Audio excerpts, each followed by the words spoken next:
नमस्कार दोस्तों, आज हम बात करेंगे। ये बहुत बड़ा है एक तरीके से, एक तरीके की नई पहल है। एक वाइट पेपर की बात हो रही है। उसमें जो है तमिलनाडु की जो स्टेट गवर्नमेंट है उन्होंने उनकी तरफ से ये लाया गया है। और जो उनके फाइनेंसेस हैं, जो स्टेट्स की दिक्कतें हैं, उस पर ये वाइट पेपर है। इसलिए एक तरीके का श्वेत पत्र है ये। इससे काफ़ी कुछ पता चलता है। अब ये कहा जा सकता है कि जो हालत है देश में काफ़ी सारे राज्यों की, उनके बारे में ऐसा कुछ लाने की ज़रूरत नहीं थी, क्योंकि वो सभी को पता है, ऑब्वियस है। लेकिन अगर किसी स्टेट गवर्नमेंट ने ऐसा सोचा है, उसके बाद उसका अध्ययन किया है और उसे वेबसाइट पर लोड भी किया, अपलोड किया है, तो बेसिकली ये जो इस कोशिश है, इसका मतलब क्या है। और ये जो इतना बड़ा डॉक्यूमेंट है, ये 100 पेजेस से ऊपर का डॉक्यूमेंट है। तो इसका जो वाइट पेपर है, एक तरीके से ये फिजिकल सिचुएशन जो स्टेट की है, खास करके तमिलनाडु की जो गवर्नमेंट है, उनके जो स्टेट के जो समस्याएं हैं, जो वित्तीय हालात हैं, उसके ऊपर एक तरीके का समग्र अध्ययन, इसको आप कह सकते हैं कि इस दिशा में ये आगे काम करेगा। तो इसमें जो महत्वपूर्ण बातें हम उन पे बात करेंगे, स्टेट की जीडीपी पे बात करेंगे, उसके बाद हम इश्यूज ऑफ सब्सिडीज पे बात करेंगे, वेलफेयर इकोनॉमिक्स पे बात करेंगे, थोड़ी लॉकडाउन पे, कोविड पे, जीएसटी पे, और स्टेट की जो पुरानी हालत रही है, वित्तीय हालत, हम इस पर आंकड़ों के साथ बात करेंगे। इसका हम डेटा एनालिसिस भी करेंगे। तो इनके साथ जो है, ये बेसिकली इसमें हुआ क्या है, इसमें जो बड़े बड़े अर्थशास्त्री हैं उनको लिया गया। रघुराम राजन, जिनका जो है फॉर्मर आरबीआई गवर्नर हैं, और जिस तरीके से जीन रेजी का नाम लिया गया है, वो एक तरीके से बहुत बड़े इकोनॉमिस्ट हैं। खास करके उन्होंने पॉवर्टी पे काफ़ी काम किया है। तो उनकी काफ़ी बुक्स हैं, रिसर्च पेपर्स हैं। तो काफ़ी हम्बल इंसान भी हैं। तो बेसिकली इसमें हुआ क्या है कि ये जो सारी तमाम बातें हुई हैं, क्या ये इस दिशा में कार्य है कि इससे जो स्टेट की जो वित्तीय समस्याएं हैं, क्या उन्हें वापस किसी सुचारू रूप से उसको हल कर लिया जाएगा नियर फ्यूचर के अंदर, निकट भविष्य में, या उसमें दुश्वारियां बनी रहने वाली हैं। तो इस पर हम अध्ययन करेंगे। बेसिकली जो उनकी तरफ से डॉक्यूमेंट अपलोड किया है, हम उसके हवाले से ये बात करेंगे। तो इसमें जो है, और उनके वित्तीय मंत्री जो हैं तमिलनाडु सरकार के, पलनीविल थैंगा राजन, इनके तरफ से ये अपलोड हुआ है। तो इसमें जो दिक्कतें हैं, जो इसमें खूबियां हैं, हम उनका एक बैलेंस तरीके से उस पर बात करेंगे। चलिए हम इसको शुरू करते हैं। तो इसमें जो है कि एक वाइट पेपर के तौर पर इसे देखा जाना चाहिए। और जो स्टेट गवर्नमेंट की तमिलनाडु सरकार, तमिलनाडु राज्य की जो फाइनेंस हैं, जो एक तरीके की बहुत दयनीय स्थिति में है, बहुत ज़्यादा क्रिटिकल स्टेट में है, और अनसस्टेनेबल फाइनेंसेस की दिशा में है। तो ये हकीकत है। अब इसको सुचारू रूप से किस तरीके से ये सुलझा लिया जाएगा, इस दिशा में एक प्रयास है, और सराहनीय प्रयास है, इसमें कोई दो राय नहीं है। तो एक तरीके से ये बताती है कि जो समस्या है वो कितनी गहरी है, खास करके इकोनॉमिक के फ्रंट पर, और किस तरीके से इसको डिज़ाइन किया गया है। और इसको अगर एक इसमें जो कहते हैं कि अगर इसमें नीयत अच्छी है, तो इसका जरूर परिणाम अच्छा होगा। अब मैं आपको थोड़े से आंकड़े बता देता हूँ। उसके बाद जब हम एक केस बाय केस लेंगे, हम सारे, जैसे जीएसटी का, लॉकडाउन का, एंड स्टेट कंट्रोल के, हम लोकल बॉडीज के बेस में बात करेंगे। तो मैं आपको एक मोटे मोटे आंकड़े बता देता हूँ जो इस समय है। जैसे रेवेन्यू डेफिसिट है सरकार का, जो है वो 3.16% है, जो आपका स्टेट जीडीपी की तरफ से ये बताता है। तो ये जो है आपका जो टिल फाइनेंशियल ईयर 13 की बात है, तमिलनाडु का जो प्रीडोमिनेंटली जो एक तरीका रेवेन्यू सरप्लस था। तो ये मैं आपको एक तरीके का, आपको साथ में एक तरीका कैविट बता रहा हूँ कि 2000 फाइनेंशियल ईयर 13 तक तमिलनाडु जो प्रीडोमिनेंटली जो था, इनका रेवेन्यू सरप्लस था। लेकिन अब जो रेवेन्यू डेफिसिट है, ये 3.16% है। तो इसके बाद जो इसमें फिजिकल डेफिसिट की बात आती है, तो ये जो है आपका 4.43% है जीएसडीपी का, यानी कि जिस ग्रॉस स्टेट डोमेस्टिक प्रोडक्ट का। तो इसमें जो महत्वपूर्ण बात है वो ये है कि ये हाईएस्ट हो सकता है रादर, कि ये कंपेरेबल, अगर आप स्टेट्स करें, अगर बड़े राज्यों को देखें, तो उनमें एक तरीके का ये बड़ा फिजिकल डेफिसिट पाया ही जाना है। तो इसमें जो तमिलनाडु है उसका भी 4.43% है, काफ़ी बड़ा इसको कह सकते हैं हम। इसके बाद जो डेप्ट का बर्डन है, जो कर्ज है उन पर, तो ये 4.86 लाख करोड़, यानी 4.86 ट्रिलियन का इनके ऊपर एक तरीके से डेप्थ का बर्डन है। तो तमिलनाडु का जो डेली इंटरेस्ट जो है वो जो जाता है, आपको ये याद रखना चाहिए कि वो करीब करीब 180 करोड़ का डेली इंटरेस्ट आउटगो है तमिलनाडु सरकार का मौजूदा समय में। और जो डिक्लाइनिंग रेवेन्यू डेफिसिट है, इस पर बहुत ज़्यादा बात करेंगे हम, क्योंकि जो स्टेट गवर्नमेंट है, उसके जो रेवेन्यू डिक्लाइंस हैं, वो सभी राज्यों के लिए एक समस्या बने हुए हैं। और जो ये बोरिंग कर सकते हैं, उस पर भी एक कैविएट ड्रॉ किया हुआ है। तो उसमें कंडीशंस भी लगाई हुई हैं काफ़ी सारी। तो उस पर भी हम थोड़ी सी बात करेंगे, लेकिन मुख्यतः हम इस वाइट पेपर पे बात करेंगे। तो जो ये डिक्लाइनिंग रेवेन्यू डेफिसिट है, है ये आपका 8.70% का GSDP का, यानी ग्रॉस स्टेट डोमेस्टिक प्रोडक्ट का, ये फाइनेंशियल ईयर 21 में, जबकि ये फाइनेंशियल ईयर अगर हम 9 की बात करें तो ये उस वक्त 13.5 के करीब था। तो ये डिक्लाइन इसमें जो है काफ़ी सब्सटेंशियल है। और जो ग्रोथ है इसकी, वो जो ग्रोथ का जो ग्रोथ रेट है वो जो फॉल हुआ है 10.15% जो फाइनेंशियल ईयर 7 से फाइनेंशियल ईयर 11 के बीच में था, तो ये अब जो है मौजूदा स्थिति में है ये 7.22% है। तो और इसके बाद ये बताता है कि इससे बताते हैं कि जो स्टेट की जो वित्तीय हालत है वो ऑलमोस्ट डिजास्ट्रस है, क्रिटिकल है, आप कोई भी लफ्ज इस्तेमाल कर सकते हैं, और यह बिल्कुल दिवालिया होने की स्थिति में है, या ऑलमोस्ट हो ही चुकी है। तो आपको फिर से ये बड़े बड़े आंकड़े आपको मैं एक बार रिमाइंड करा देता हूँ, ताकि आपको इस आधार पे आपको उस व्हाइट पेपर की जो मुख्य बातें हैं वो समझने में हेल्प हो जाए। तो मैं फिर से इसका रिकैप देता हूँ आपको। जो रेवेन्यू डेफिसिट है वो 3.16% है ग्रॉस स्टेट डोमेस्टिक प्रोडक्ट का, और 2000 फाइनेंशियल ईयर 13 तक तमिलनाडु जो था वो रेवेन्यू सरप्लस में था। तो ये एक आपको बात याद रखनी चाहिए। इसके बाद जो फिस्कल डेफिसिट की बात है ये 4.43% है GSDP का, जो कि आप कंपेयर कर सकते हैं हिंदुस्तान के बड़े बड़े राज्यों के साथ। और डेप्थ बर्डन जो है तमिलनाडु सरकार का इस वक्त 4.86 ट्रिलियन, यानी कि 4.86 लाख करोड़ के करीब है। और तमिलनाडु का जो डेली इंटरेस्ट का आउटगो है ये कम से कम 180 करोड़ रुपए निकल करके बैठता है। तो इन भारी भरकम डेटा के साथ जो है आप समझ सकते हैं कि ऑलमोस्ट 180 करोड़ अगर रोज सिर्फ इंटरेस्ट पेमेंट्स में जा रहा है, तो उसमें रेवेन्यू कहाँ से आ रहा है? तो ये रेवेन्यू हर स्टेट की यही समस्या है। मोस्ट ऑफ द स्टेट्स जो हैं कोविड के बाद उनकी हालत और खस्ता हुई है, और जिस तरीके से सेंटर से जो रिलीज है फाइनेंशियल कमीशन आर्टिकल 280 के 280 के हिसाब से, उस पर हमने पहले भी काफ़ी बातें की हुई हैं, तो हम उसको जो है थोड़ा सा यहाँ पर लिमिट कर देंगे और हम वापस इसी व्हाइट पेपर पे रहेंगे। इसके बाद जो मैंने आपको एक महत्वपूर्ण आंकड़ा बताया था वो ये बताया था मैंने कि जो तमिलनाडु का जो डिक्लाइनिंग इनकी रेवेन्यू रिसिप्ट है ये 8.70% GSDP की फाइनेंशियल ईयर 21 के अंदर हम बात कर रहे हैं, और जबकि ये 13.5 का रेवेन्यू डेफिसिट था फाइनेंशियल ईयर 2009 का। तो आप देख सकते हैं कि थोड़ा सा बेहतर है, लेकिन खास बेहतर नहीं है। तो जो स्लोइंग जो इकोनॉमिक, हाँ इसका ये इंपॉर्टेंट डेटा है कि जो इसका GDP का जो ग्रोथ रेट है, स्टेट की हम बात कर रहे हैं यहाँ पर, तमिलनाडु की और राज्य की। और इसके बाद जो है इसमें फाइनेंशियल ईयर अगर आप 7 से फाइनेंशियल ईयर 11 तक की बात करें, तो ये जो ग्रो कर रही थी तमिलनाडु का जो ग्रोथ रेट था वो 10.15% था। लेकिन अब अगर मौजूदा स्थिति में हम आ जाए 2021 के अंदर, तो ये निकल करके बैठता है आपका 7.22% पे। तो इसके बाद जो है कि ये तमाम बातें बताने के लिए काफ़ी हैं कि स्टेट्स की हालत क्या है, तो फिर उसके ऊपर ये जो व्हाइट पेपर आया है इसको हम सराहनीय क्यों कह रहे हैं, तो इन बातों का जवाब देंगे हम आगे। चलिए हम अगले स्लाइड पे देखते हैं। अब इसमें जो महत्वपूर्ण बात निकल करके आई है वो ये निकल करके आती है कि जो तमिलनाडु सरकार है इसने जो ये महत्वपूर्ण कदम लिया है, इसमें इन्होंने इनपुट्स काफ़ी बड़े बड़े इकोनॉमिस्ट के लिए हैं, और सबसे अच्छी बात इसमें यह है कि श्वेत पत्र के तौर पर इसे लिया जा रहा है, यानी कि जो स्टेट के जो फाइनेंसेस हैं वो हमें बिल्कुल इस तरह से बताएंगे कि अब क्या करना है। तो अगर अगर हम इसमें जो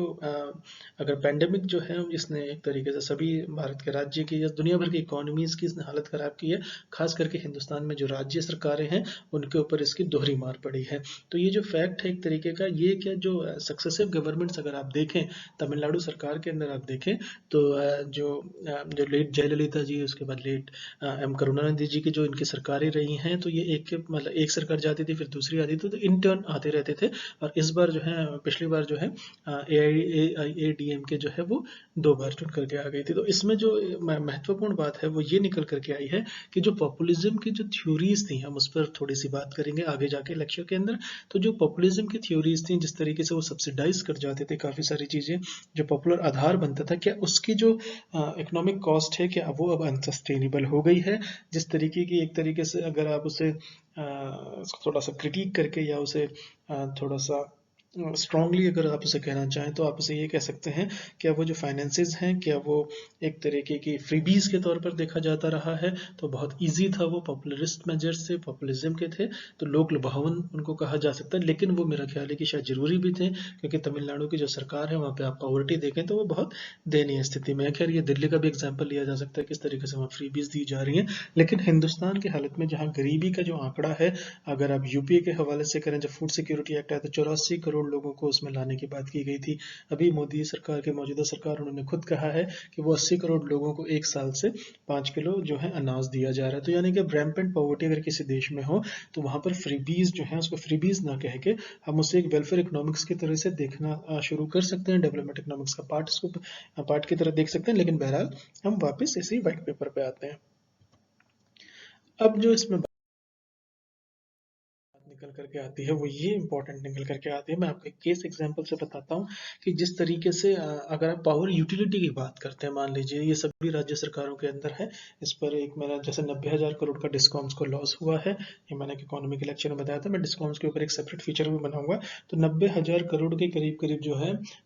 डिस्कॉम्स को लॉस हुआ है। तो इसमें जो स्टेट इलेक्ट्रिसिटी बोर्ड्स हैं उनकी हालत खराब है, पूरे राज्य में, पूरे हिंदुस्तान भर की बात है ये। लेकिन अगर हम पावर यूटिलिटी तमिलनाडु सरकार की बात करें, जिसको TANGEDCO कहा जाता है, मैं फिर से बताता हूँ TANGEDCO। तो इसका जो लॉस है वो महत्वपूर्ण इसलिए है कि आप इसका फिगर देखें कि जो इसका लॉस है वो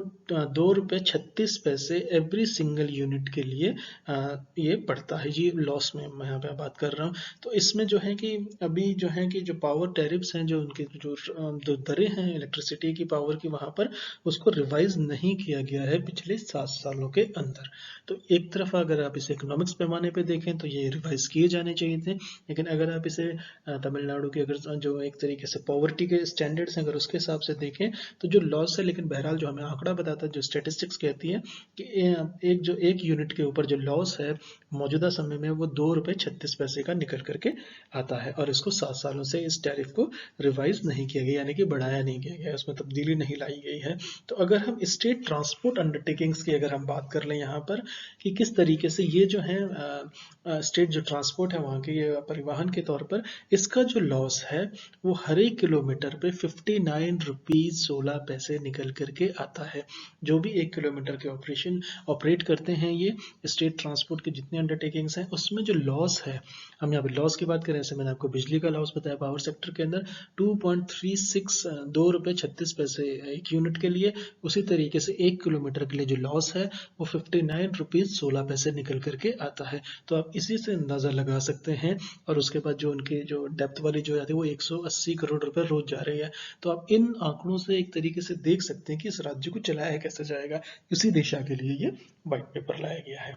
तो अब इसका रेलेवेंस अब हमें थोड़ा थोड़ा समझ में आने लगा है। हम इसको थोड़ा सा और आगे देखते हैं। तो इसमें जो है कि इसके बावजूद उसमें जो है कि वो फेयर्स रेज नहीं किए गए हैं। अब जो है कि जो नई सरकार चुन करके आई है, डीएमके सरकार है, इसमें जो और कांग्रेस के साथ गठबंधन में भी है, तो एक तरीके से ये इन्होंने एक नया जो घोषणा की है वो ये की है कि इन्होंने जो वहाँ की महिलाएं हैं, वुमेन हैं, जो उनको free travel normal buses fares के अंदर इन्होंने अलाउ कर दिया है। तो इससे जो होगा स्टेट फाइनेंसेस के ऊपर और ज़्यादा प्रेशर आएगा और ज़्यादा बर्डन के तौर पर देखा जाना चाहिए। तो अब इसमें जो है कि जो व्हाइट पेपर है ये सारी की सारी जो ये बातें इसमें बता रहा है हमें, इसको अब आगे कैसे ले जाया जाए, फ्रीबीज की तरफ जाया जाए, सब्सिडीज की तरफ, या इसको कोई और नाम दे दिया जाए। और वैसे भी मैं आपको बताऊं कि दुनिया भर की सरकारें, खास करके अगर आप भारत सरकार की बात करें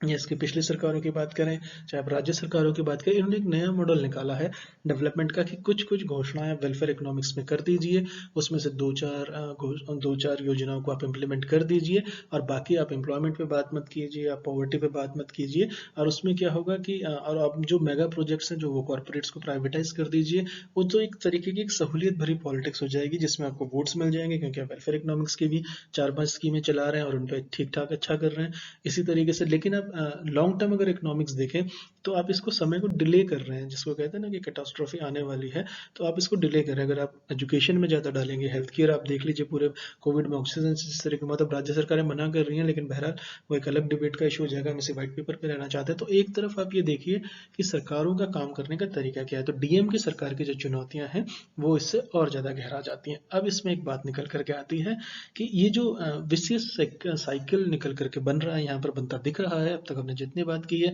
उससे बिल्कुल ही साबित होता है, महसूस होता है। तो ये जो कर्जे का और ये जो सरकार के ऊपर एक्स्ट्रा वित्तीय बर्डन का जो ये साइकिल बन रहा है, इससे बाहर कैसे आया जाए। तो ये जो क्राइसिस है, अब ये एक तरीके का once in a generation reform की बात कर रहे हैं यहाँ पर, और वो होनी भी चाहिए। तो डीएमके सरकार के पास एक तरीके से अगर आप देखें उनकी डोमेस्टिक पॉलिटिक्स को, तो उसमें एक तरीके का मैंडेट है, ये once in a generation reforms करने की बात की गई है। बट ये क्या हर्ट करेगा या थोड़े टाइम पे हर्ट करेगा। और इसमें जो है कि इसमें जीएसटी की बात आ जाएगी, क्योंकि सेंटर से फाइनेंसेस की बात आ जाएगी, इसमें फाइनेंस कमीशन आ जाएगा। तो उनको हम एक एक करके अब इसमें देखते हैं कि इस स्टेट की जो सरकार है इसके लिए क्या चुनौतियां इसमें बढ़ती हैं। तो अब मैंने सेगमेंट वाइज अगर हम इसको देखें, तो हम ये देखते हैं कि जो लॉकडाउन का और कोविड का असर है, उसके बाद हम बात को आगे बढ़ाएंगे, स्टेट कंट्रोल के अंदर जाएंगे, फिर लोकल बॉडीज पे थोड़ा सा फोकस करेंगे, उसके बाद हम इनका जीएसटी पे बात करेंगे, उसके बाद हम सब्सिडीज पे बात करेंगे, और फिर इसको कंक्लूड करेंगे कि अब ये आगे किस तरफ जाएगा। तो इसको हम अगर देखें कि लॉकडाउन की अगर हम बात करते हैं,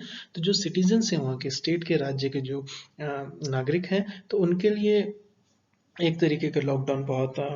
सारे हिंदुस्तान भर में, सारी दुनिया भर में इसका इम्पैक्ट देखा गया। और इसमें देखा जाए कि जिस तरीके से जो माइग्रेंट लेबर है उस पर बहुत इसका प्रभाव पड़ा। और जो एक तरीके का जो ये रिपोर्ट है, ये हमें बताती है कि जो स्टेट है एक तरीके से ये कर्जे में किस तरीके से डूबी है, उसके रेवेन्यू किस तरीके से गिरे, मैंने आपको भी आंकड़ों से बताया। इसके बाद जो है उनका राइजिंग, जो उनका बढ़ता हुआ एक्सपेंडिचर है, और जो उनके अंदर डिक्लाइनिंग की इन्वेस्टमेंट हो रही है। तो इसमें इन सब से इनके सब जो बैलेंस बनेगा वो चुनौतीपूर्ण होने जा रहा है। तो अगर हम एवरेज फैमिली की बात करें जो स्टेट की है, वो रफली जो है 1 लाख रुपए जो है हर साल जो है, जो हर साल जो है वो यूनियन गवर्नमेंट को, और इनको ये दिया जाता है, और इनको जो मिलती हैं 1.6 लाख जो है, ये इन लाख की बात कर रहा हूँ यहाँ पे। 1 लाख अगर यहाँ से रफली अगर टैक्स जो है ये कलेक्ट करके अगर ये केंद्र सरकार को दिया जाता है, राज्य से केंद्र सरकार को, तो उसके बाद जो ये रिसीव किया जाता है 1.6 लाख वर्थ इनको सब्सिडीज मिलती है, सर्विसेज मिलती है। चाहे वो सबसे, अब सर्विसेज में आप देख लीजिए, हेल्थ केयर है, ट्रांसपोर्टेशन है, एजुकेशन है, वाटर है, पावर है। यानी कि इसका जो बैलेंस है ये 60,000 के करीब निकल करके आता है। तो अब इसमें जो एक बात और निकल करके आती है कि अगर हर एक इसमें जो है, अगर आप ये रफली अगर ये सारी फैमिली की बात करें, अगर एक फैमिली जो है 1 लाख का टैक्स देती है राज्य सरकार जो है, तो वो करीब करीब 1.6 लाख को उस पर एक तरीके से अपने नागरिकों पर इसका व्यय करती है। तो अगर आप इसमें एक चीज और देखें बुनियादी, वो ये निकल करके आती है कि आप इसमें बिल्कुल स्टार्किंग डिफरेंस दिख रहा है कि रेवेन्यू और एक्सपेंडिचर का। अब ये फंड कैसे होता है, तो प्रश्न ये पूछा जा सकता है कि ये फंड कैसे होता है और अब तक चलता कैसे आ रहा है ये। तो ये फंड होता है लोन से, और जो स्टेट के जो ये जो स्टेट कैरी करता है कंसोलिडेटेड डेब्ट जो है, ये जो निकल करके अगर ये सारा आंकड़ा आप निकालें ये किस तरीके से लोन से, और तो कंसोलिडेटेड डेब्ट जो है पर एक परिवार की जो है वो निकल करके आती है आपकी, जिसपे एक तरीके से जो कर्जा है वो निकल करके आता है आपका 2.6 लाख। यानी कि 1 लाख जो है अगर वो टैक्सेस लिया जाता है हर साल राज्य सरकार के द्वारा या केंद्र सरकार के द्वारा मिला करके, इसमें हम दोनों जोड़ रहे हैं क्योंकि राज्य सरकार भी टैक्स ले रही है, केंद्र भी ले रही है। तो अगर 1 लाख एक परिवार उनका दे रहा है, तो उनको जो वापसी में मिलता है वो 1,60,000 का वापसी मिलता है, चाहे वो सब्सिडीज के फॉर्म में हो, चाहे वो सर्विसेज के फॉर्म में हो, जैसा कि मैंने कहा health care, transport, education, water, power etcetera. यानी कि 60,000 उन्हें वापस मिल रहे हैं पर एक परिवार के, हम यहाँ पे बात कर रहे हैं। तो जाहिर सी बात है कि ये ज्यादातर इसमें जो एक्सपेंडिचर बॉर्न किया जा रहा है वो राज्य सरकार के द्वारा किया जा रहा है। तो राज्य सरकार के लिए इसलिए, और अगर हम डेप्थ की बात करें तो इन सारे अगर इन आंकड़ों को हम जोड़ें, ये जो फंडिंग हो रही है इनके लोन्स के थ्रू, तो हर एक परिवार पे जो कर्जा निकल के आता है वो निकल करके आ रहा है आपका 2,60,000 रुपए के करीब, ये निकल करके कर्जा आता है पर एक परिवार के ऊपर। तो आप देख सकते हैं कि कितनी भयावह एक तरीके से इकोनॉमिक पिक्चर बता रहे हैं। यानी कि लोगों के पास अगर एम्प्लॉयमेंट है और नहीं है उसका एक अलग प्रश्न उठ सकता है, लेकिन बहरहाल आप इस डेटा पे अगर आप गौर करें तो आपको लगेगा कि चिंता वाकई में बहुत ज़्यादा सोचनीय वाला प्रश्न उठ जाता है। तो अब यहाँ पर बात आती है कि अब ये जो नई मौजूदा सरकार है, एम के स्टैलिन जो के मुख्यमंत्री हैं, ये किस तरीके से स्टेट को आगे ले जाएंगे। तो पहला कदम तो उन्होंने ले लिया कि व्हाइट पेपर लेकर के आए उनके वित्त मंत्री, लेकिन अब यहाँ से जब ये सवाल आती है, इतने कठिन प्रश्न है इकोनॉमी के लिए, तो इसको मेजर कैसे किया जाएगा या इसको इसके लिए सॉल्यूशन किस दिशा में निकाला जाएगा। तो ये जो एक तरीके की ये जो जितनी मैंने आपको कंडीशंस बताई, इस पे जो दोहरी मार पड़ी है, एक तो इकोनॉमी पहले ही खस्ता हाल आ रही थी, ऊपर से फ्रीबीज थी, जो सरकारें पिछली रही हैं उनके जो कर्जा लेने की प्रवृत्ति थी और जो फ्रीबीज बांटने की थी, चाहे वो करुणानिधि की सरकारें रही हों, चाहे वो जयललिता जी की सरकारें रही हों, मुख्यमंत्री जयललिता की सरकारें रही हों, तो बेसिकली इसमें जो बात निकल कर उसके बाद जो कोविड आ गया उसने इसको और ज़्यादा इनकी स्थिति को वर्स किया। तो अब जो है कि अगर हम इस वाइट पेपर के हिसाब से अगर हम देखें तो एक तरीके से जो इसका सॉल्यूशन है जो राज्य सरकार के लिए, वो ये निकलता है कि जो रेवेन्यूज को बढ़ाने की दिशा में काम करे और एफिशिएंटली काम करे और एक्सपेंडिचर्स को थोड़ा सा करटेल करे। तो ये जो बात है, ये जो है उनकी जो जनता है उसको ये बहुत, उस पर बहुत इम्पैक्ट करेगा, उनको इफेक्ट करेगा और ये बहुत आसान नहीं होने वाला। जितनी आसानी से इसे कह दिया जाएगा उतना ही आसान होने नहीं जा रहा है। तो अब हम बात कर लेते हैं कि जो स्टेट गवर्नमेंट है ये रेवेन्यू कैसे रेज करते हैं, यानी कि ये टैक्सेबल जो रेवेन्यूज थ्रू टैक्सेस की बात करते हैं, नॉन टैक्स सोर्सेज की हम बात करते हैं।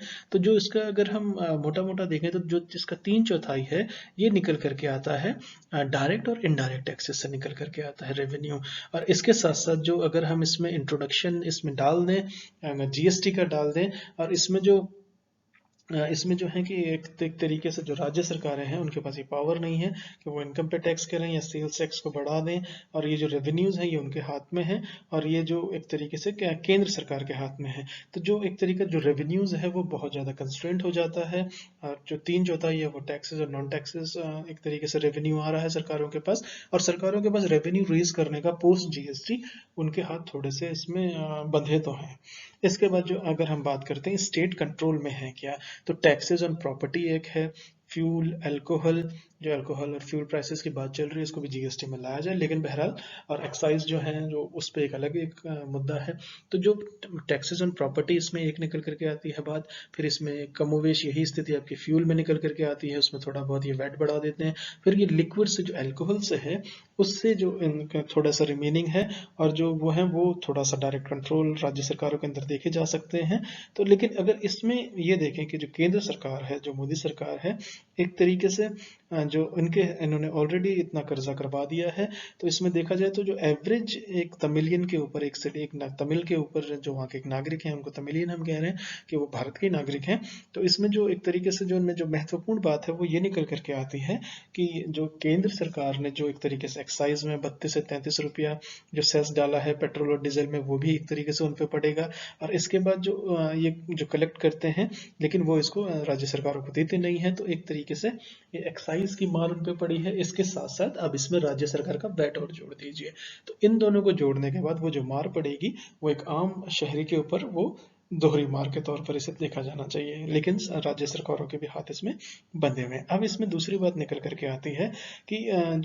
कि राज्य सरकार जो है इस हद तक वैट नहीं बढ़ा सकती, और अगर वो वैट नहीं बढ़ाती हैं तो उनके फाइनेंसिस पर दिक्कत आएगी। ये देश भर की यही हालत है, और इस पे एक विचार ये बात हो रही है, लेकिन वित्त मंत्री का बिल्कुल साफ कहना था, मैंने पहले लेक्चर्स में कहा है कि ऐसा कोई प्रपोजल नहीं है जीएसटी काउंसिल के अंदर की जो फ्यूल प्राइसेस को जीएसटी के दायरे में लाया जाए। तो अभी प्रपोजल नहीं है, जब प्रपोजल आएगा तो चर्चा होगी, तो ये भी दूर की कौड़ी है। बहरहाल अब इसे हम आगे बढ़ाते हैं।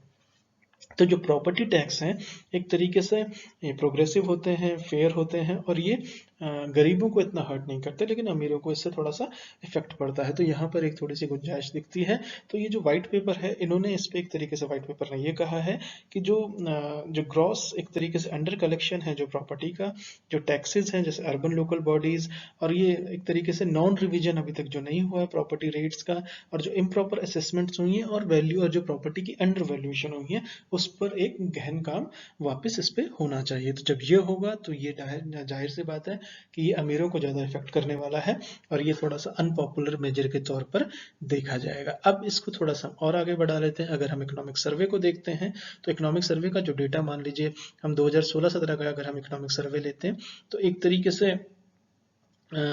इसमें जो एक तरीके से जो एक तरीके से इकोनॉमिक एडवाइजरी काउंसिल की जो बात है उसमें अरविंद सुब्रमण्यम जी का मैं यहाँ पे नाम लेना चाहूँगा। उनको मुख्यतः उनका काफ़ी काम था, तो उन्होंने एक पूरा का पूरा जो चैप्टर है इन्होंने इस वाले वाइट पेपर के अंदर एक तरीके से प्रॉपर्टी टैक्सेस में, और इसको जो इनोवेटिव टेक्निक्स जो किस तरीके से ये सैटेलाइट इमेजिंग में बिल्ट अप एरिया सिटी इनको कर करके, यानी कि इसको डिजिटल करके इसको रिवैम्प की कोशिश करके तो इसको निकाल दिया जाए, तो उसके बाद जो इसमें यानी कि इसमें इसमें बढ़ाने के लिए रास्ते बनाए जाएंगे। तो इसके बाद जिस तरीके से अर्बन सिटीज़ के अंदर, चेन्नई के अंदर है, तो एक तरीके से इसमें ऐसा कहा जा रहा है, ऐसा प्रपोजल के तौर पर इसे तो अभी नहीं देखना चाहिए, लेकिन ऐसी संभावना के तौर पर इसको बताया जा रहा है कि ये कम से कम 4 से 7 गुना जो है प्रॉपर्टी टैक्स का कलेक्शन बढ़ा सकते हैं। तो जो आज कल, तो यानी कि एक थोड़ा सा यहाँ पर एक इस पे आएगा, लेकिन इसकी मार जो है वो थोड़ा सा इस पे लोगों पे पड़ने वाली है। तो इसके बाद जो है कि इन्होंने इस वाइट पेपर का एक और इसमें फाइंडिंग है, उसने ये कहा है कि जो एक तरीके से लार्ज अनटैप्ड पोटेंशियल है प्रॉपर्टी टैक्स कलेक्शन में अंदर, अगर एक बार यहाँ से शुरू हुआ उसके बाद ये पूरे देश भर में जाएगा, तो ये एक चीज यथार्थ में बदलने वाली है और ये पूरे भारतीय नागरिकों को इससे दो चार होना पड़ेगा बहुत जल्द। अब इसको हम आगे बताते हैं। तो इसको जो है कि, और ये इस बात को इन्होंने बार बार, अगर आप व्हाइट पेपर को देखें तो उसमें बार बार ये टर्म इसमें दोहराई जा रही है। अब हम थोड़ी सी बात लोकल बॉडीज की कर लेते हैं। अब अगर हम लोकल बॉडीज की बात करते हैं, तो लोकल बॉडीज में हम ये देखते हैं कि किस तरीके, जो व्हाइट पेपर ने इसको हाईलाइट किया है कि जो एक तरीके से जो डिवेल्युएशन ऑफ पावर्स है, यानी कि उनको लोकल बॉडीज को और अधिकार देने की बात की गई है ताकि उनको और ज्यादा सशक्तिकरण तरीके से काम कर सकें। तो ये एक वेलकम कदम है, और इसके लिए जो केरला मॉडल को एक तरीके से साइट किया गया है, जिसमें एफिशिएंट एक तरीके से बताया गया है कि जो सोशल वेलफेयर मॉडल है केरला का, और जो डिजास्टर हैंडलिंग है, और जो एक तरीके से जिसको एक तरीके से काफी क्रिटिक के तौर पर भी कुछ इकोनॉमिस्ट देखते हैं, कुछ प्रो केरला मॉडल की सराहना करते हैं, कुछ उसको क्रिटिक के तौर पर देखते हैं, लेकिन बहरहाल हमारे लिए ये महत्वपूर्ण है कि केरला मॉडल में किस तरीके से डिवोल्यूशन ऑफ पावर दिया गया, उसके जो पॉजिटिव इफेक्ट्स हैं हम उनको क्या रेप्लिकेट कर सकते हैं तमिलनाडु के अंदर, ये इस पे एक सोचने की बात व्हाइट पेपर में कही गई है। तो इस बात को हम आगे बढ़ाते हैं कि जब एक तरीके से जो उनका जो गवर्नेंस का इंफ्रास्ट्रक्चर है जो केरला के अंदर, क्या उस तर्ज पर पे क्या कहते हैं कि तमिलनाडु के अंदर इसको ऐसा किया जाना चाहिए। तो व्हाइट पेपर ने इसको थोड़ा सा बताने की कोशिश की है। तो इन्होंने कहा है कि केरला का जो है, जो हाईएस्ट कलेक्शन है, जो हाईएस्ट एलोकेशन है एक्सपेंडिचर का, वो लोकल बॉडी काउंसिल के पूरे हिंदुस्तान के जितने राज्य हैं उनमें सबसे ज्यादा अगर लोकल बॉडीज को कोई हाईएस्ट एलोकेशन देता है खर्चे के अंदर, एक्सपेंडिचर के अंदर, तो वो केरला राज्य है। तो केरला के क्या इस मॉडल को तमिलनाडु के अंदर इसको रेप्लिकेट किया जा सकता है। और तमिलनाडु की भी बात मैं आपको बताता चलूं, तमिलनाडु जो है वो सेकंड रैंक करते हैं या दूसरे स्थान पर आते हैं, जहां पर एक तरीके से जिन्होंने अलाउ किया है, जो लोकल गवर्नमेंट्स हैं, लोकल बॉडीज हैं, उनको एडिशनल सोर्सेज प्रॉपर्टी टैक्स में, और इसको जो है लोकल एडमिनिस्ट्रेशन को, जब इसको आप प्रॉपर्टी टैक्सेस के साथ अगर आप जोड़ के देखेंगे, तो ये एक दायरा थोड़ा सा रेवेन्यू कलेक्शन का बढ़ा देता है। अब इसमें एक बात ये आती है कि अगर आप टैक्स कलेक्शन को इम्प्रूव करते हैं, तो इसमें जो तमिलनाडु की जो सरकार है, बेसिकली वो एक तरीके से जीएसटी रिजीम के अंदर वो इसको ज़्यादा उसमें दखल अंदाजी नहीं कर सकती। तो अगर उसमें जो कुछ जो डाइवेस्टमेंट की तरफ जा सकते हैं लॉन्गर रन के अंदर, जो उनकी अपनी कुछ उसमें उनके अपनी अपनी कंपनियां होंगी, लेकिन बहरहाल इसमें कोविड का भी इसमें एक तरीके से उनकी जो इकोनॉमिक जो मसल है उसको उन्होंने काफ़ी डेंट किया है। तो एक तरीके से जो तमिलनाडु है और जो पूरे देश भर का हाल है कोविड के बाद, तो इस क्राइसिस में एक्सपेंशन किस तरीके से गवर्नमेंट की स्पेंडिंग होगी, तो इसको एक तरीके से जो कंसेंसस है, ये बात मैंने भी कई मरतबा कही है कि जो केन्स का जो एक मल्टीप्लायर इफेक्ट है, इस पे केन्स पे मैंने पूरा जो वीडियो बनाया था, तो मैंने एक्सप्लेन भी किया था इस बात को, development model theories of development की सीरीज में केन्स के ऊपर तो बाकायदा मैंने बात भी की है, काफी लंबी प्रॉपर एक लेक्चर उनको डिवोट किया गया है। तो जो केन्सियन इकोनॉमिक्स है, अगर उन्होंने बिल्कुल साफ कहा था जब एक तरीके से जब ग्रेट डिप्रेशन के बाद कि अगर सरकारें, तो इसमें आना ही पड़ेगा सरकारों को अंदर, क्योंकि अगर प्राइवेट सेक्टर तो आएगा नहीं लॉस मेकिंग में, तो उस वक्त सरकारों को ही स्टेप इन करना पड़ेगा। तो केन्स ने मल्टीप्लायर इफेक्ट की बात की थी। तो क्या तमिलनाडु का जो मॉडल है और जो केरला का मॉडल है, कि ये कुछ हद तक इसको रेप्लिकेट करके अगर ये केन्स का मल्टीप्लायर इफेक्ट पर ये चला जाएगा, केन्सियन इकोनॉमिक्स पे चला जाएगा, तो क्या रेवेन्यू एक्सपेंडिचर जो है, जो डिक्लाइन करता रहा है पिछले 5 सालों के अंदर, जो मैंने बिल्कुल शुरुआत में आपको आंकड़ा दिया था, और उसके हिसाब से क्या कैपिटल एक्सपेंडिचर जो है, जो इसको रीजनेबली स्टडी किया जा सकता है, और इस पर थोड़ी बात की जा सकती है। तो मल्टीप्लायर इफेक्ट को लेकर के भी व्हाइट पेपर के अंदर थोड़ी बात हुई है। अब इसमें एक बात और निकल करके आती है, जो इश्यू ऑफ सब्सिडीज है, यानी कि जो सब्सिडी का इश्यू है, ये पूरे भारत के लिए ये एक तरीके के प्रासंगिक है, रेलिवेंट है, और इसमें जो जीएसटी की भी इसमें थोड़ी सी बात की गई है। तो व्हाइट पेपर ने कहा है कि जो एक तरीके से जिस तरीके की सब्सिडीज दी जा रही हैं, चाहे वो पावर के क्षेत्र में हो और चाहे वो वाटर या ट्रांसपोर्टेशन के क्षेत्र में, जो आंकड़े मैंने आपको शुरुआत में बताए थे, तो उनके मद्देनजर जो है तो इनमें जो है कि इनको थोड़ा-सा एक तरीके से जो ये एक्सपेंडिचर्स हैं, इनको थोड़ा-सा टारगेट किया जाए कि किस बेनिफिशियरी को ये जाना चाहिए। तो इसमें थोड़ा-सा एक होमवर्क करेंगे तो शायद राज्य इसमें कुछ पैसे बचा लेगा। तो इसमें जो है कि ये रिस्की होगा, पॉलिटिकली तो होगा ही, इकोनॉमिकली भी रिस्की होगा ये, क्योंकि एकदम से कोविड की समस्या पहले से है, लोगों की हालत गरीबी में वैसे ही बहुत ज़्यादा तकलीफ आ रही है, फिर इन्फ्लेशन की जो मार है, हम लगातार पॉवर्टी में जो मॉनेटरी पॉलिसी मैंने 3 लेक्चर्स किए हैं, उस पे हमने महंगाई और वर्सेस ग्रोथ की हमने लगातार बात की है। पिछले लेक्चर में मैंने कहा है कि किस तरीके से जनवरी 2023 तक आरबीआई को भी लिक्विडिटी स्क्वीज करनी ही पड़ेगी अगर महंगाई काबू में नहीं आई। तो उसके बाद जो ऑप्शंस हैं, तो बहरहाल जो है कि कोविड के बाद अगर ये इसमें शार्प कट करते हैं तो इकोनॉमिक क्राइसिस के तौर पर आगे स्टेट बढ़ सकता है। तो यहाँ पर एक जुडिशियस अप्रोच डालने की बात व्हाइट पेपर ने इसमें की है। तो इसमें जो है कि एक बात इसमें ये निकल करके आती है कि काफ़ी सारे इकोनॉमिस्ट इसको आर्ग्यू करते रहते हैं कि अगर कैपिटल एक्सपेंडिचर को बढ़ा दिया जाए सरकार के द्वारा, तो वो जो है कि जैसे कि ये पूरी भारत सरकार के लिए भी कहा जा रहा है कि अगर डिमांड इन्फ्लेट करनी है तो भारत सरकार खर्चा दे, लोगों के हाथों में पैसा दे। तो अगर यही मॉडल को हम अगर तमिलनाडु की सरकार अगर इसको अप्लाई करती है, लोगों के हाथ में वो देती है, तो क्या ये साइकिल एक स्टार्ट हो सकती है, जिससे कि डिमांड होगा, फिर इंडस्ट्रियल, फिर परचेजिंग पावर बढ़ेगी, जो इकोनॉमिक का बेसिक मॉडल है ये साइकिल का। तो उसमें यानी कि कहने का मतलब लबो-लबाब ये है कि राज्य सरकार को पब्लिक इन्वेस्टमेंट में, चाहे वो फिर इंफ्रास्ट्रक्चर में हो, इसमें और आगे आने होगा, और उसके बाद जो है चीज़ों को थोड़ा सा स्ट्रीमलाइन किया जा सकता है। तो एक्सपेंडिचर को किस तरीके से मैनेज किया जाएगा, तो ये एक तरीके का इसको कहते हैं बहुत महीन तरीके से काम होना चाहिए, बहुत बैलेंसिंग एक्ट पे काम होना चाहिए। तो ये जो एक्सपेंडिचर की जो बात है सरकार के ऊपर, अगर कर्टेल करती है तो मुसीबत है, अगर बढ़ाती रहती है तो रेवेन्यू, जो सरकार की वित्तीय हालत है, उस पर लगातार प्रेशर बनता रहेगा और चरमराती स्थिति जाएगी। तो ये जो एक तरीके से इसमें, इसीलिए इसमें केन्जियन मल्टीप्लायर थ्योरी की इसमें बात की कि सरकार को उससे बेहतरी मिलने की उम्मीद करनी चाहिए। तो अब इसमें बात आती है कि जो जीएसटी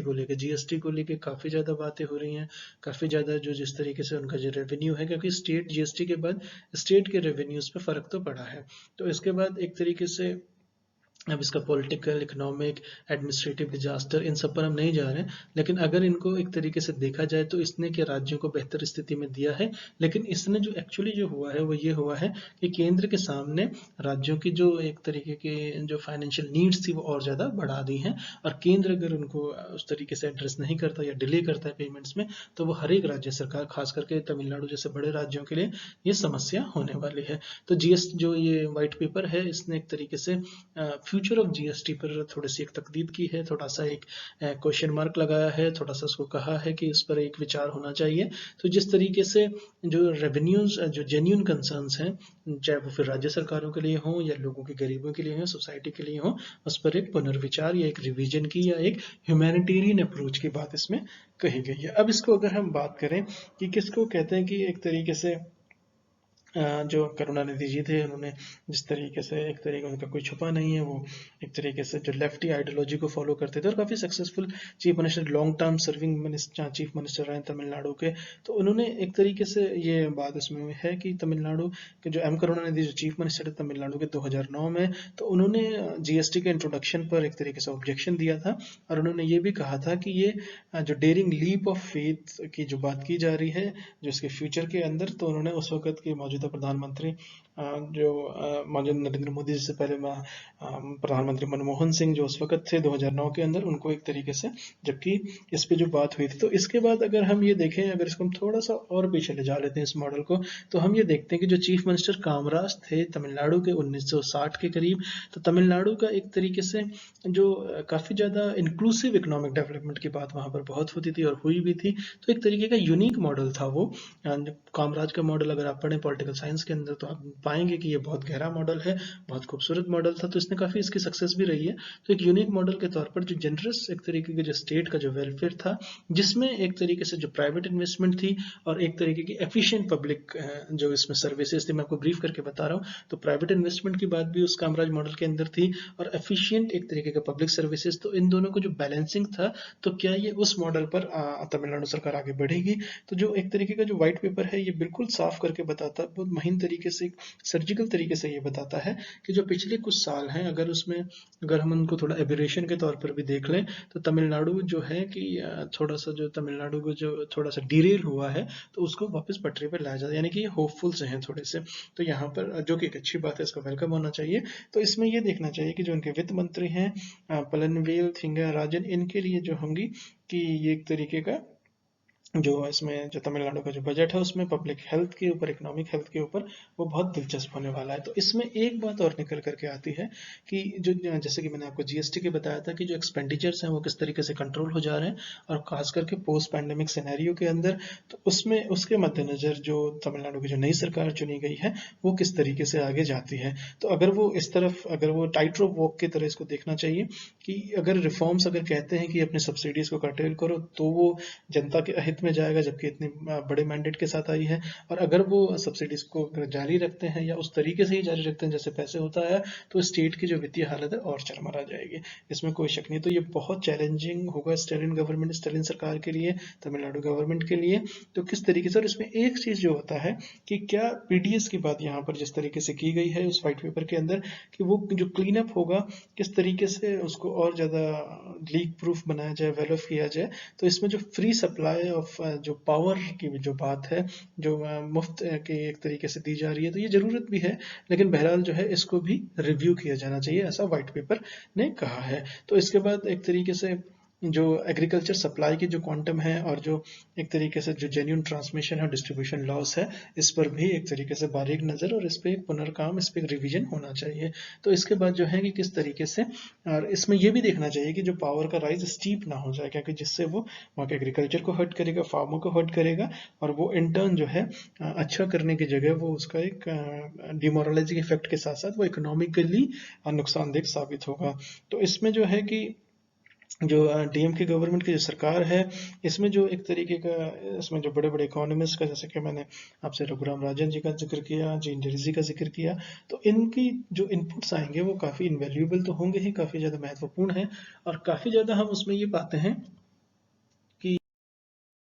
इसके जो इम्पैक्ट होगा तमिलनाडु का। लेकिन एक इसमें बात जो मैं आपसे वापस कहूँगा कि तमिलनाडु की वित्तीय हालत बहुत ज़्यादा दयनीय स्थिति में पहुंच चुकी है। इसमें क्रांतिकारी रिफॉर्म जाना जाएंगे, वन जनरेशन रिफॉर्म टाइप में, और इसके साथ साथ जो आगे वाला जो रास्ता है वो किस तरीके का होगा। हालत हमने इस वाइट पेपर ने बिल्कुल साफ गोई से रखी है, इसमें कुछ सजेशन सुधार की बात भी की गई है, लेकिन उन सुधारों को एक्चुअली में इम्प्लीमेंट करना और उनसे रिजल्ट लेना, खास करके शॉर्ट टर्म में या नियर टर्म में, वो चैलेंजिंग होने वाला है। रादर मैं तो कहूँगा कि मुश्किल है, लेकिन अगर सरकार इस दिशा में कुछ आगे बढ़ती है और केंद्र सरकार से उसे प्रोत्साहन मिलता है या केंद्र सरकार से उसे मदद मिलती है, और तो इस तरीके से अगर ये कलेक्टिवली, अगर एक पूरा राज्य खड़ा हो जाएगा, तमिलनाडु जैसा बड़ा राज्य, तो वो एक तरीके का मॉडल की तरह काम कर सकता है बाकी राज्यों के लिए भी, और यही मॉडल जो होगा वो रेप्लिकेट होगा, क्योंकि वन इंडिया जैसे कहते हैं, हम सभी हैं भारतीय हैं, हर एक राज्य की समस्या हमारी अपनी समस्याएं हैं, तो हम सभी की समस्याएं एक दूसरे के साथ जुड़ी हुई हैं, और एक दूसरे की सक्सेस के साथ हम जुड़े हुए हैं। तो बेसिकली अगर इसमें होगा क्या, अगर तमिलनाडु यहाँ से अगर इस व्हाइट पेपर को लाने के बाद सभी राज्य सरकारें इस तरीके की ईमानदार कोशिश करती हैं, तो हमें स्टूडेंट्स को ही ना सिर्फ, बल्कि पॉलिसी मेकर को, हर किसी को एक पूरा एक डेटा के साथ, एक इसमें जो होता है कि मेन स्ट्रीम के अंदर ये बात आ जाएगी, और उसमें सुधार होने की फिर पूरी पूरी संभावना है। इसको टीम वर्क की तरह देखा जाना चाहिए, केंद्र सरकारों को मिलकर राज्य सरकारों के साथ काम करना होगा, राज्य सरकारों को केंद्र सरकार के साथ मिलकर काम करना होगा, और राज्य सरकारों को राज्य सरकारों के साथ मिलकर काम करना पड़ेगा, तो सॉल्यूशन निकलेगा। तब हम एक जो है कि हम आत्मनिर्भर भारत की तरफ बढ़ेंगे, हम गरीबी को पीछे छोड़ देंगे। तो ये, लेकिन ये दूर की बातें हैं, लेकिन बहरहाल जो है ये सराहनीय कदम है, इस पर जरूर काम होना चाहिए। चलिए आपसे नेक्स्ट सेक्शन में मिलते हैं। Thank you so much for listening. नमस्कार दोस्तों।